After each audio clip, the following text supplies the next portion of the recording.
Hello everyone, আমি বিকি। আমি জোম্যাটোতে part time কাজ করে থাকি। তাই তো আজ সকালবেলা ঘুম থেকে উঠে সামনে পরীক্ষা আসছে বলে বই খাতা নিয়ে পড়তে বসেছিলাম।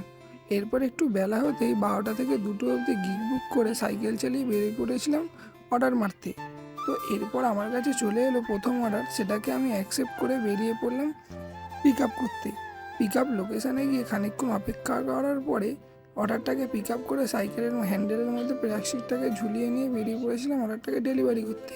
তারপর সেটাকে ঠিকমতো ডেলিভারি করার পরে আমার কাছে সেকেন্ড অর্ডারও চলে এলো। সেটাকেও পিক আপ করে চলে গেছিলাম ডেলিভারি করার জন্য। আর সেটাকে ঠিকমতো ডেলিভারি করার পর আমার কাছে আজকের জন্য শেষ অর্ডার চলে আসে। তারপর আমি সেটাকে অ্যাকসেপ্ট করে পিক আপ করে নিয়ে সেটাকেও ঠিকমতো আমি ডেলিভারি করে দিয়েছিলাম। আর আজকে আমি টোটাল 9 কিলোমিটার সাইকেল চালিয়েছি।